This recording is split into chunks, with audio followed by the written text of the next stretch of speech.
Okay, so we're going to talk about remarketing, but we're going to go a little broader than that too, because I'm really passionate about data-driven marketing and what that means, how you do that, and how you create a foundation for your startups around that. Because remarketing is kind of at the core of that, but it's a bigger conversation, so we're going to go broad. So to start with, a little bit about me. This was me until last year in May when I sold my company, which was a retargeting company, and I'm now free, and now this is me. I live up in Lake Tahoe, I ski a lot, and I work with growth companies, typically companies that are much bigger than where you guys are at, to help them scale their data-driven marketing practices. So my current clients include folks like Hint Water. If you haven't tried them yet, they're fabulous. No sugar. I work with companies like Ring, Liftopia, different types of companies to say, how do you use data to effectively buy media and grow your businesses? So you guys are a little bit early for me, but a lot of the same practices apply. And so we'll start with remarketing because I know a little bit about that. These were all the clients that I used to have back in the day. So small amounts of clients that we helped with their retargeting efforts. You might recognize like 3 of those. So I do know a little bit about the world of remarketing and have worked with some of the world's biggest brands on how to scale their retargeting efforts. And how to do it across lots of platforms. So we're going to talk about some of the foundations of that today, and hopefully you guys will all leave here with a keen understanding of how to make sure that you capture all of your current users as well as drive new users into funnels so that then you can make them current users. All right, does everybody know what retargeting/remarketing is? Does anybody not know what retargeting is? Okay, you don't know what retargeting is? Okay, have you ever gone to like Zappos and looked at a pair of shoes? Yes. And then they followed you around the internet? Yes. That's retargeting. Yeah. Everyone got it? So the reason why this is really powerful, and it is a profoundly powerful tool, and every single person who has an online presence must maximize this channel, is because someone's already raised their hand, like my little duck. They've already said, hey, I'm interested in your product. They've come to your website. They've come to whatever it is, and they've said, hey, I'm interested. So that shows intent. Intent is the most powerful driver on the internet today. Intent is why Google is Google. Because when someone types something into that search line, they've shown intent. They've said, I'm interested. Now, of course, you need to get people interested, and that's different challenges that we can talk about. But once they've raised their hand, once they've said, I'm interested, then you need to maximize that channel across every way that you can, across every channel, okay? So they could have done things like visited your website, they could have searched for your product, they could have watched your movie. Any of these things are raising their hand and saying that I have intent. And once someone's done any of these things, once someone's raised their hand and said, hey, I know who you are, I'm interested in what you're doing, I'm curious, then you've got them and you can start to engage with them. And it's a very powerful thing to do, and it works very, very well. It's the most powerful type of marketing you can do. Now, the inherent challenge is when you're a young startup like all of you guys, how do you get someone to raise their hand in the first place? How do you get them to come to your website? How do you get them to download your mobile app? How do you get them to do anything so then you can bring them into your web and into your marketing machine and target them? That's what this week's all about, so hopefully you guys have learned lots of ways to do that. What I want to talk about is once we've got them in the funnel, what we do with them and how we make sure we maximize their value and we capture the value. Cool? So this is the funnel. Everyone's seen this funnel this week, right? Everyone knows what a marketing funnel is? It's Thursday. Hopefully by Thursday you guys have all mastered the marketing funnel. But it's true, right? You're going to put people in the top. And you can put people in the top using lots of different types of reach channels. I have recently become a believer in TV. Who knew that TV actually works? But it does. But you stick people in the top, and it comes down the bottom, and you close them. Remarketing sort of sits in here. Okay? It kind of sits in the middle. People are in the funnel, but they haven't necessarily converted yet. They haven't necessarily done anything yet. And so if you don't have anyone coming to your website, you don't need to, or on your app, I'm going to use the website across the board, but you can think about it as whatever it is that you guys are each doing. If no one's coming to your website, or nobody's searching for your product, or nobody's watching your videos, you don't have anyone to remarket to or retarget. The words are somewhat synonymous. We can get into the semantics later. But you don't have anyone, okay? So if you don't have anyone at your website, do not waste time thinking about retargeting because there's no one to retarget. Focus on top of funnel activities, okay? If you have lots of traffic coming to your website and it's all converting, then you're doing awesome. If you have lots of traffic coming to your website and it's not converting, that's when we can start to get into some of the nitty gritty of like, how to get people to convert and how to continue to engage them. All make sense? This is pretty basic stuff, but I know that some people here maybe haven't done a lot of marketing in the past. Okay, so these are your big channels. None of you guys are big enough that you need to really worry about, from an online perspective, any channels except for these channels. There are lots of vendors. There are lots of solutions. I should have put has anyone ever seen the Lumascape? Has anyone ever seen it? I got one person who's seen the Lumascape. Okay, I'm gonna do this. We're gonna pause, and I'm gonna look up the Lumascape so that you guys can appreciate, as you start to grow and as you start to spend money, the number of people who want that money and why you should ignore them all. Okay, this is just the display Lumascape. There's like 12 Lumascapes now. This is just one of them.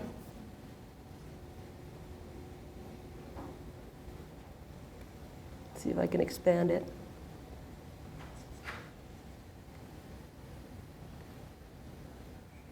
Okay, well, you get the idea. There's a lot of companies on that slide. I can't get it to go bigger. Press Command plus. Hold on, let's see if we can get it, download it, and then we can. Okay, there we go. You can't really see them all. These are all companies that want your money. And they're all doing things that theoretically are related to online advertising only. There's a lot of them. You only need to pay attention to these ones. Got it? When you're big and you're fancy and you've got more money, you can start to look at the other ones. But for now, these are going to get you most of the way there. And if you can master these channels, if you can master Google for search, for display, for their GDN platform, if you can master Facebook, which is such an amazing platform for everything that they can do, Twitter, and if you're a video company, places like YouTube, then you will literally get like 70% of the way there. Then you can start to look at all those other companies. So don't get caught up in the like, I'm going to go and work with this or this or this, because they're just a distraction, and they're going to be very confusing, and all they want is your money. Some of them are good, but just go direct to Facebook for now. I don't think anyone in this room, unless you've got more than 500,000 unique visitors to your website, in which case, congratulations, you're very early, and that's very awesome.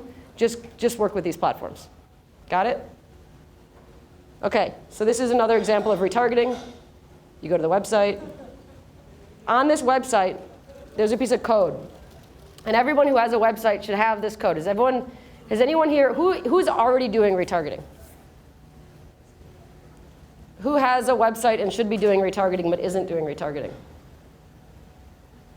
Okay, so you're going to go and you're going to get this piece of code from Facebook. And you're going to put it on the footer of your website. And what it's going to do is you can then target against this footer, and you can target people so that when they go to Facebook or they go to any of these places, they'll see an ad for your product. Okay, super simple. If you're not doing it, go do it. It's pretty straightforward.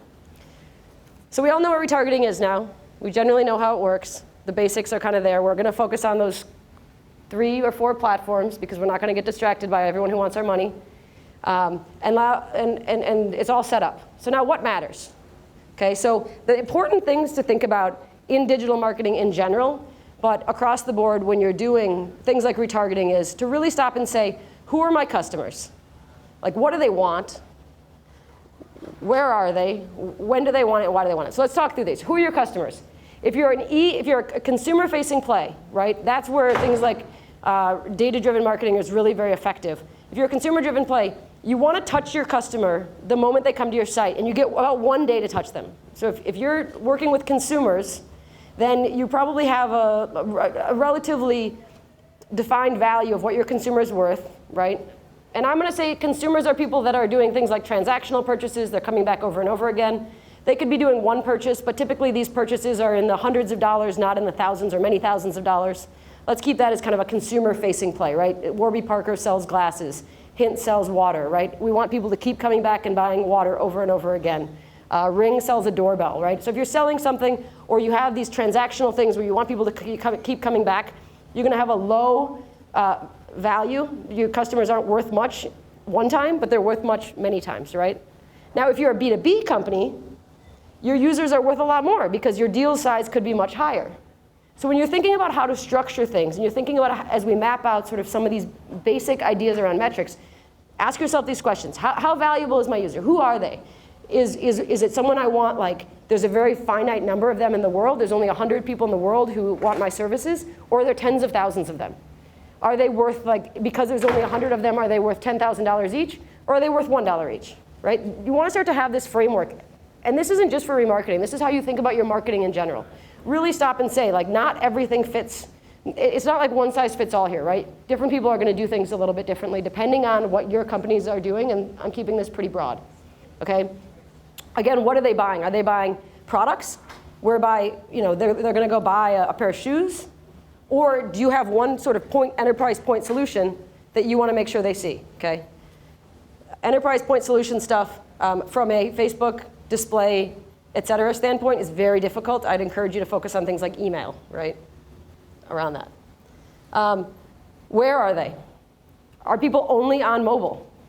If you get nobody who comes to your desktop website, then don't spend any time. And time is money, so time is the thing we're really thinking about. But don't spend time trying to master desktop retargeting or desktop marketing if everyone comes to your mobile site, right? If you don't have a mobile site and there's no way to convert on your mobile site, then make sure you turn off mobile targeting, right? Like, use your brains as you're doing this and say, okay, like, I'm trying to get people to come to my website, or I'm trying to get people to download my app.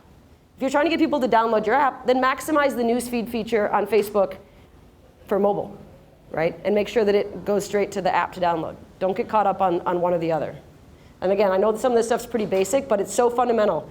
And I go into these clients right now that have $100 million run rates. And even they didn't set up from the foundation these questions. And because they didn't set it up from the foundation, this idea of data-driven marketing and actually thinking analytically about what you're trying to do, it's a mess when you try to go back and clean it up.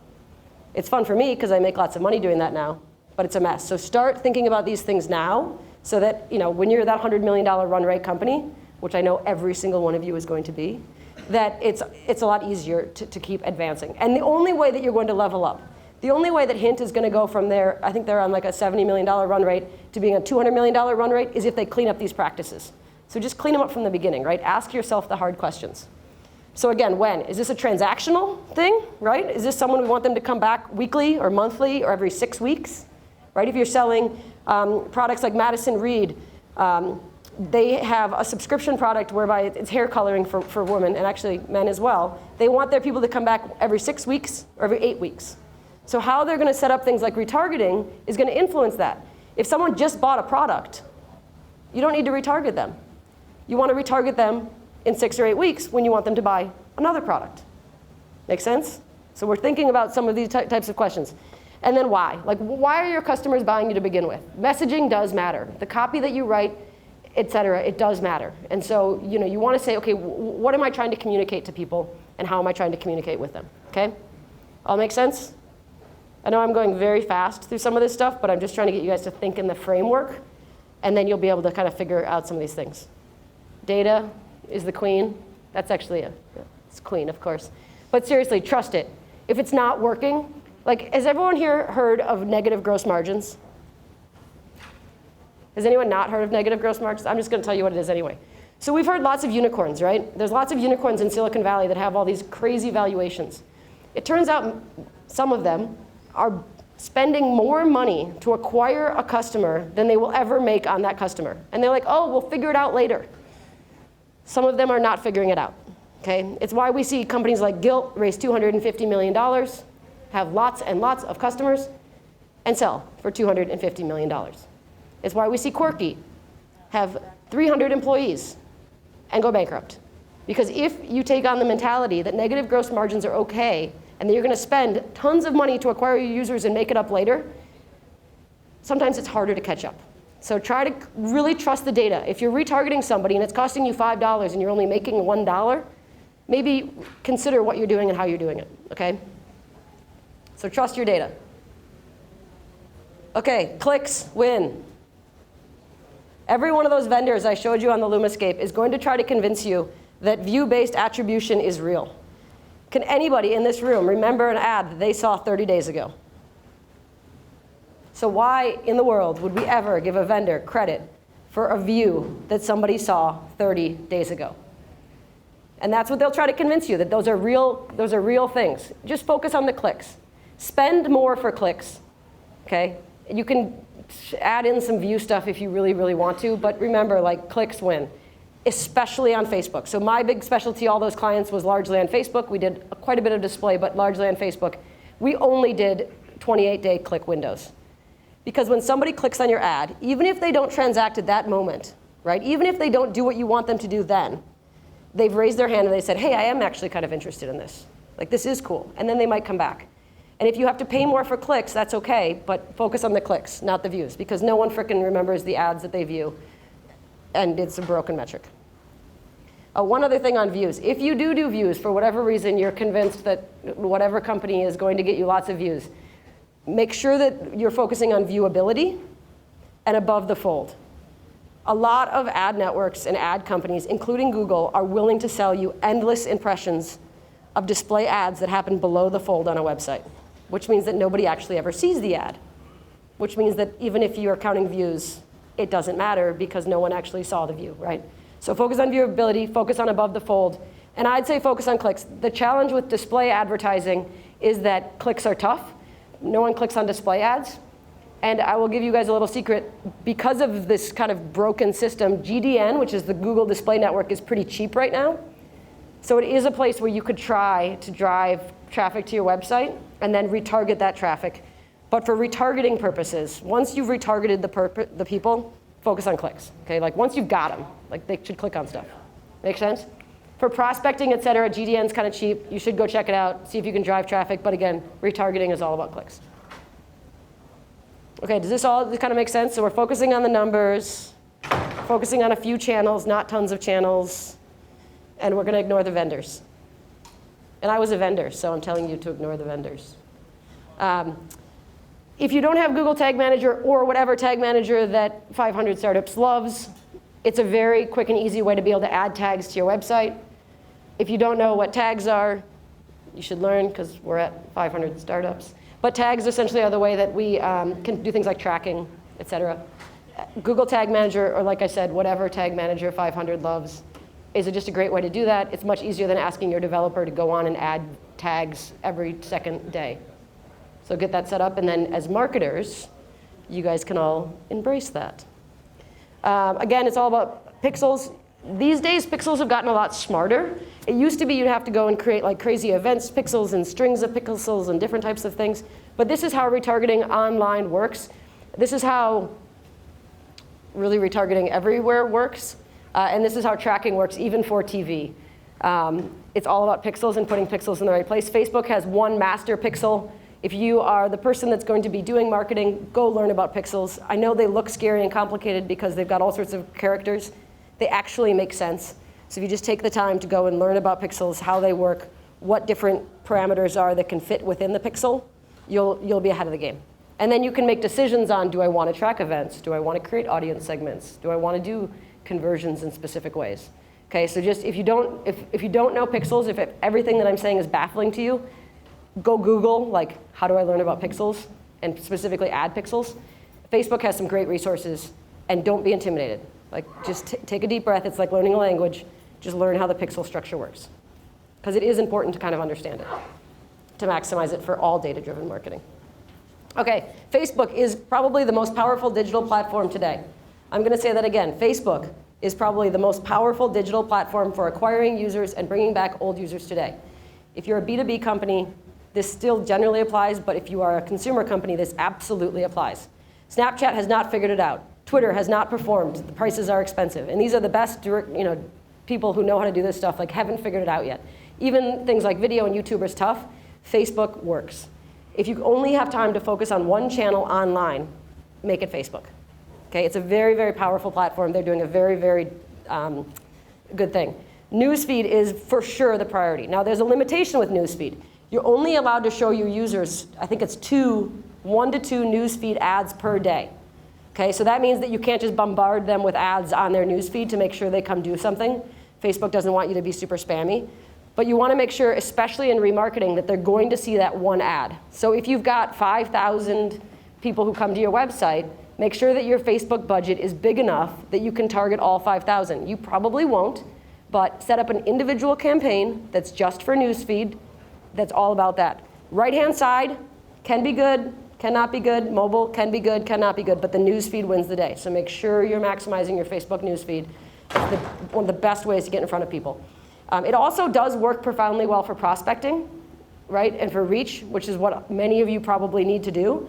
But it requires a little more nuance. But when it comes to retargeting, get the Facebook pixel placed on your website.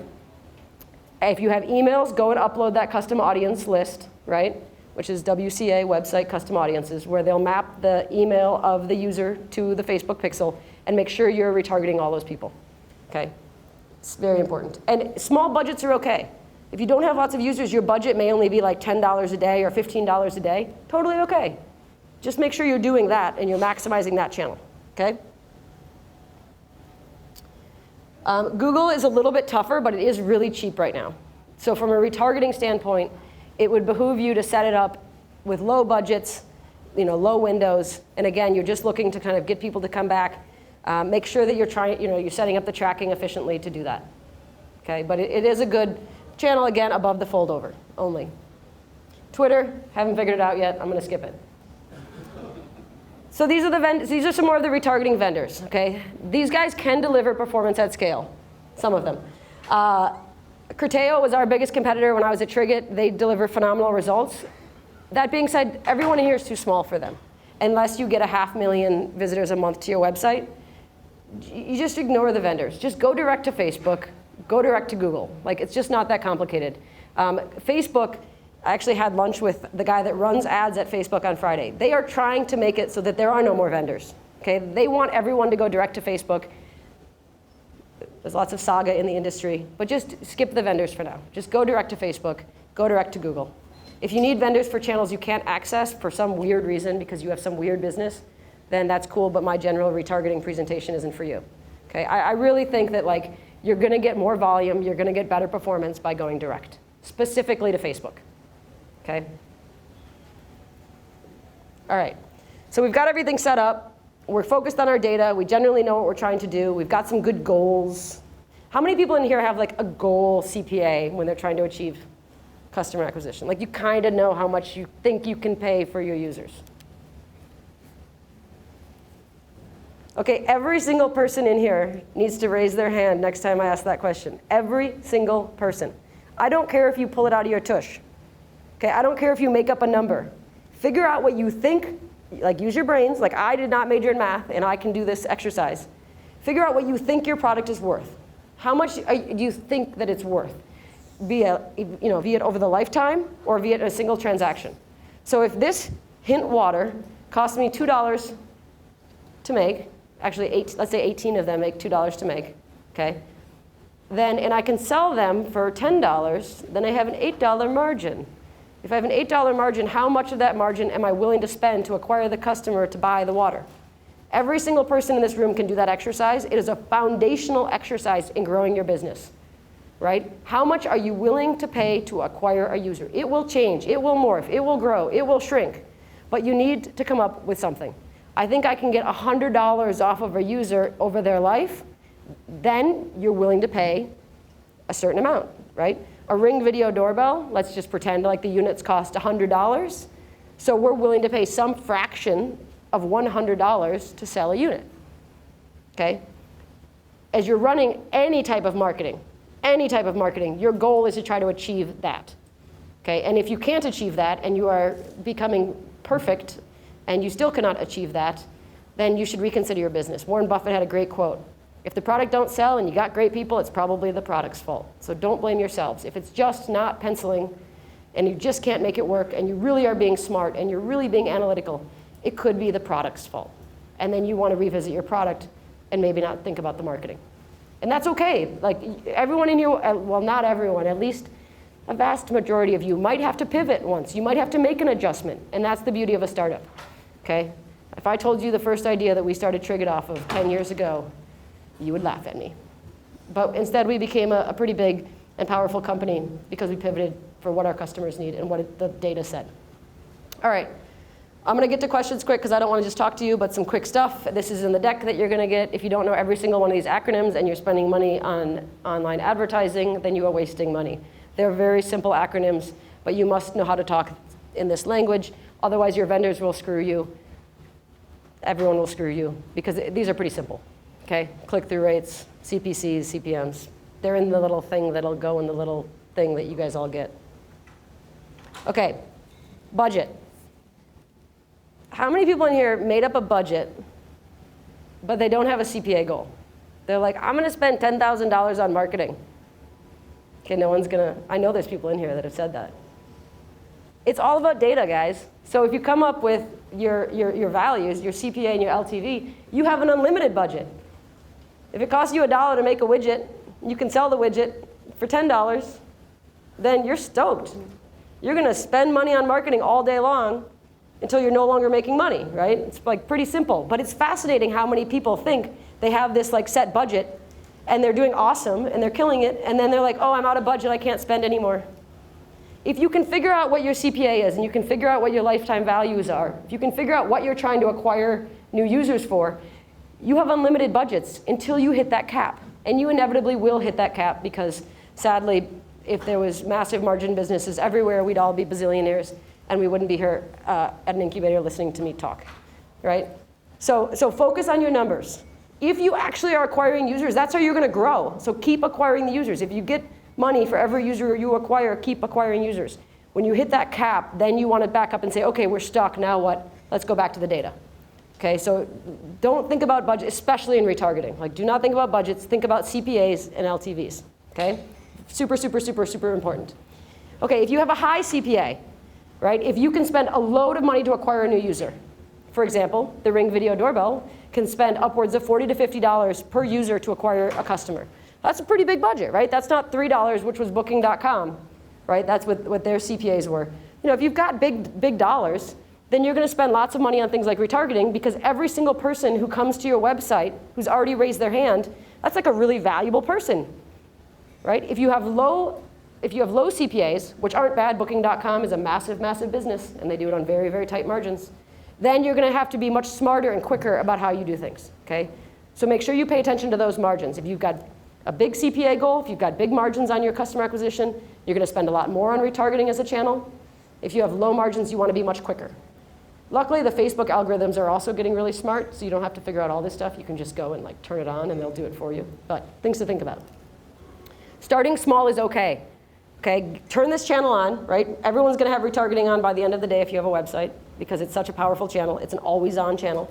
And you can put the budget at like $5.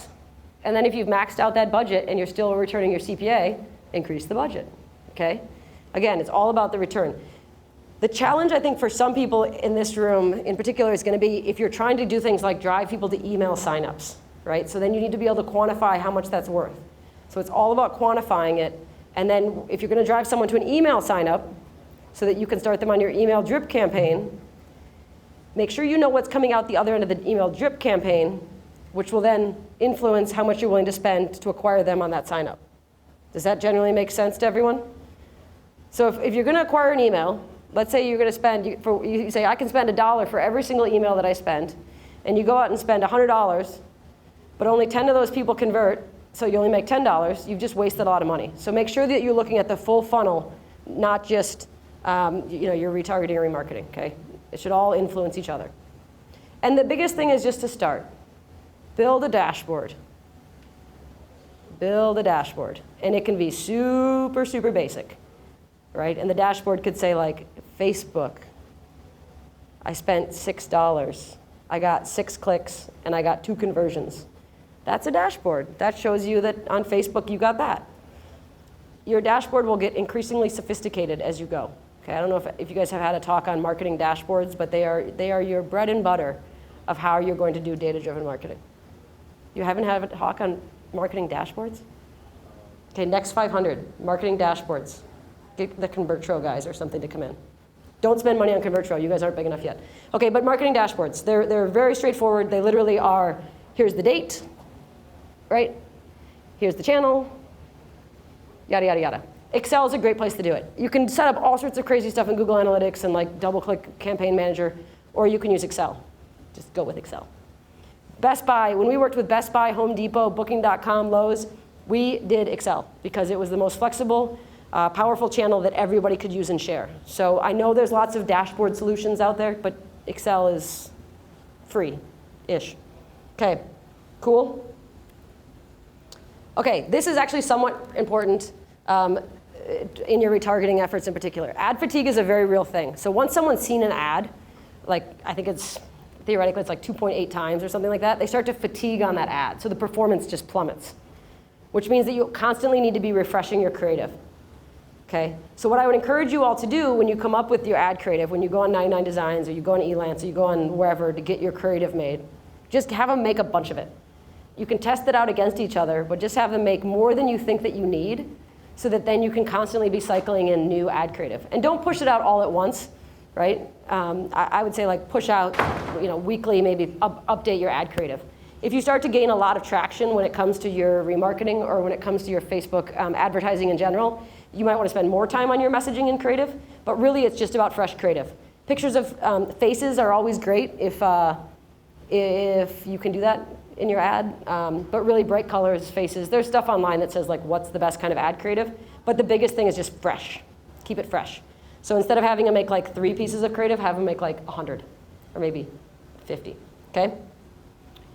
If you're a product-based company, are there any product-based companies in here where you guys have like lots of products? Dynamic product-based, an image of creative with the product actually on the image performs much better than something that doesn't. So make sure you try to get your product onto that image. Dynamic creative, whereby you're showing people the actual shoes they looked at or the actual product they looked at, performs upwards of 10 to 15 times better. So if you're a product-based company, show them your product, okay? It just works, or at least have that as one of the ads that you're testing. Facebook video ads are doing really well. You can retarget people with them as well. They're very powerful. You have to kind of figure them out, but it may be worth your time to create a short video, 1.5 to 2 minutes, not longer than that. And no sound is on when Facebook, with Facebook videos. So make sure that when you create your Facebook video, it generally makes sense if no one's talking. Otherwise, have subtitles. Because remember, no one can actually hear anything until they want to. But it does work. It's a very powerful medium, especially for retargeting. Cool? Or I think we're almost done. Okay, frequency and recency. So what frequency and recency, or recency and frequency, is about how long it's been since the person was at your website. And then frequency is going to be how many times you're going to show someone the ad. So with recency, the curves are really dramatic. And I was going to put it in this deck, and I totally forgot. The fall off in interest after 2 days is like it plummets. So after a very short period of time, if somebody hasn't engaged, if they haven't done anything, then they're probably not going to.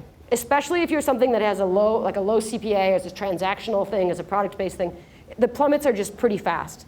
So keep that in mind as you're setting things up. You're better off blasting them for like a day to try to get them to come back to your website than you are blasting them for like weeks, right? You're just going to be wasting money on that end of on the curve.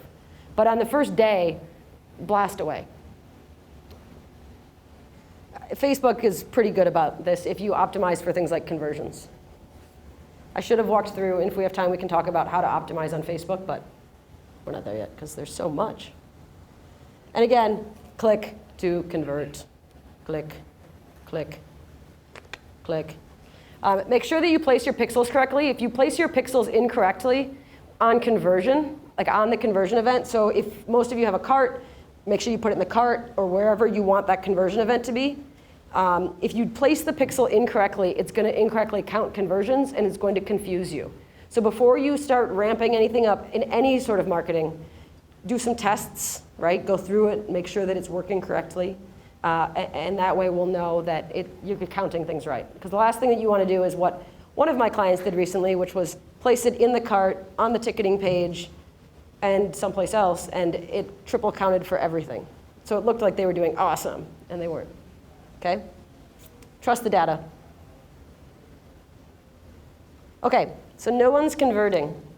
Oh, wah, wah, wah. You got all these awesome people coming to your website, and nobody's doing anything.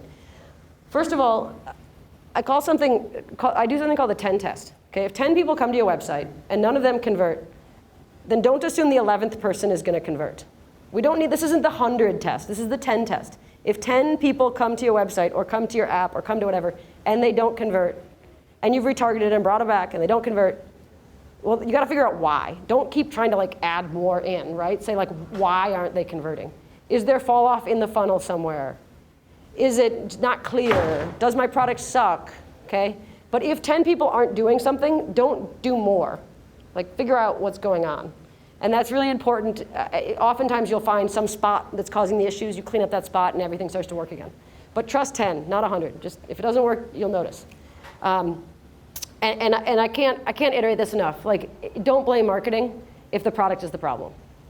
Just stop your marketing for a hot minute and go work on your product, right? I know there's a lot of pressure to drive numbers and to prove to all these investors that you have the next magical unicorn. But the best way to create a magical unicorn is to be honest with yourself and to trust if something's working, then you're going to double down on it. And if something's not working, you're going to figure out either how to make it work or how to make adjustments or pivot so that it does work. And every great unicorn will tell you the same thing. Okay, trust it. Trust the data and be honest with yourself. And every single one in here, like when you make a decision, like think about data, okay? Become data people. Zynga, God rest their stock price, grew at the pace they did all on the back of data, right? Everything that they did, if you haven't seen like Pincus's talks on data and how analytical that company was, you should go and watch some of those talks. Every decision they made on product, every decision they made on marketing, every decision they made on hiring was all about like looking at data. Like let's think about hiring. I need to hire someone. Okay, how many resumes do I need to look at to get an interview? How many interviews do I need to have an onsite? How many onsites do I need to have to find a rock star who I'm going to hire? Okay, that's where marketing is going, but it's where companies like Zynga, who leveraged marketing profoundly well to grow very big and then get screwed by Facebook, have been. On that note, disclaimer, don't trust Facebook. Just saying. Okay. If you've got lots of UUs, I don't know how many of this applies to, I think this is like the last slide. If you have tons of UUs, you have millions of people coming to your website already, you are like a rocket ship and it is magical juju power, then a couple options. You can talk to a vendor now because they will help you. But if you want to do it yourself, the things that you want to focusing on are bidding strategies, which is like how much do you bid per segment. For instance, at Home Depot, you'd want to bid more on somebody who's going to buy a washing machine versus somebody who's going to buy a screwdriver, right? Kind of see how those things work. You're going to start to break out your audience by segments. So maybe you'll treat contractors differently than you'll treat kids. Believe it or not, like you can retarget kids. Like kids go to Home Depot too. You want to exclude those things, as well as copy creative, calls to action, et cetera. At a high level of remarketing, if you really are getting crazy in the Home Depots of the world, it's like an hourly, daily type thing. It's not something you can just turn on and kind of leave it and check on weekly. Whereas for the vast majority of you guys, you're going to set up some nice retargeting, and you're going to turn it on, and you're generally going to ignore it. You're going to check and make sure it's working, but you don't have to do a lot of stuff to it. Again, remarketing is not for everyone, okay? So if you don't have anyone coming to your website, like don't spend all this time figuring out how to set up this super fancy retargeting campaign in Facebook. Instead, focus on how do I get people to come to my site or my app or whatever it is, and really think about that. Or I'm going to do prospecting. Prospecting is a very dangerous place where you can spend lots and lots of money, but it also can be done very effectively and powerfully. But don't think that like if you don't have a big pool, you should be spending time on retargeting. You only have a finite amount of time. You guys want to prioritize it. Set up your retargeting. Make sure that everyone who comes to your site is getting targeted because they've already raised their hand. But if they're not returning what you want, like it's okay. Don't stress. That's me. I did stuff. So I'm going to actually change this slide because you guys can all read it later. It's fascinating.